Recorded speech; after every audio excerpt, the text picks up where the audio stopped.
Croedachi, good morning. This is BBC Wales. It's 11 minutes to 7 and it's breakfast time.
Hello, it's a little after 10 to 7 on Friday the 7th of November and you're watching BBC Breakfast Time. A very good morning to everybody there.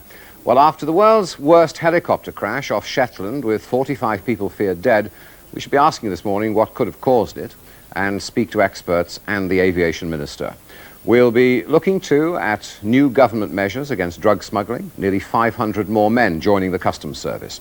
We're also talking to the Treasury Minister and his Labour counterpart about the Chancellor's increase in public spending and what it means for us all. Good morning to you. Good morning, Frank. The electricity boards have a new scheme to help the elderly beat the cold. We'll be looking at how all that will work. And we've got reports on the campaigning in next week's Knowsley North by-election. We'll look at the return to prominence of the accordion, of all things. And we have a glimpse of the high life led by some of the country's top dogs. But first, the news headlines from Sue Carpenter. Good morning, Sue. Good morning. Well, the search for more bodies and wreckage from the Chinook helicopter crash off Shetland will resume.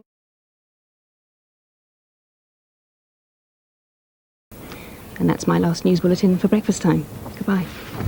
Well, Sue is coming over to the couch to say goodbye to us. I tell you what, give Debbie Greenwood a piece of cake and she's anybody's. Do you like that, do you? Is it good?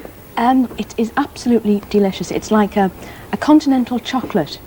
And the best thing about it is you could pour cream over it and have that as well. Very rich, isn't it? You're leaving us. Have you been happy here? I've been very, very, very happy. Good.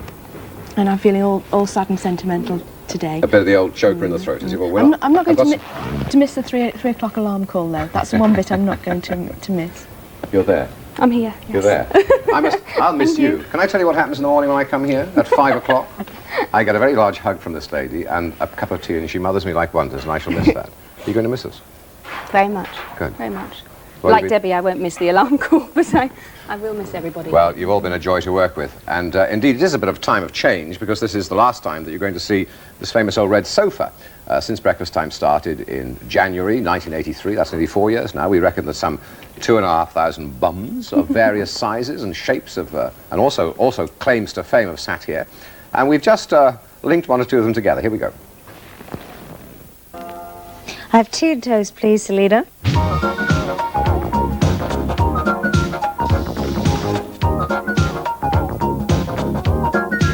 Which camera now? That one. That one. Oh, so many. The technology is wonderful.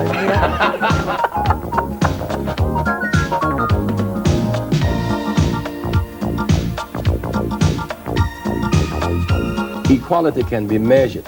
Freedom is immeasurable. I'm a jock. I'm the son my father never had, so I just laid one on. If the baby falls over in the square, it's then going to run and pick it up. He can't, can he? So what's his problem? Francis should be somewhere around. Francis, is that your chopper? They're all terrified of him. Frank. Ooh, cracked. Oh! What's happened? Russell Grant has demolished the sofa. A large hole has appeared in It's time to slim, Russell. Good advice from Mike there. Those were some of the previous occupants of this red sofa. And be glad to know that it's not going to just gather dust in some BBC storeroom. The Daily Mirror has bought the sofa, and the money they paid will go to the BBC's Children in Need appeal. The Mirror also plan to run a competition to raise some more money for the Children in Need appeal and find out a new home for our very old and much loved friend, Frank. Well, you're lost to us, but you're not lost to BBC One, are you? Not entirely, no. I'm going to have a short break, and I'll be appearing in the new year in my children's quiz show, which is called First Class. Good, good. So I look forward to that. We wish you well. It's Thank been you, terrific Frank. work, I think. As for you, fantastic, lovely. See you again sometime. Well, that really is time for breakfast time this week. And from Monday morning, there will be a somewhat different shape, in fact, to BBC One as a whole. We have a news summary at 6:30 a.m. That means it's getting up early, so you're relieved of that. Followed by the Flintstones, and then at 6:55, a special weather bulletin from Francis. The New Look breakfast time follows at 7 a.m., when I hope very much that you'll join myself, Sally Magnuson, and Jeremy Paxman. Until then, have a very good weekend. Bye-bye from all of us here. And that's the music. The music's changed as well. Listen to it for the last time. Good one.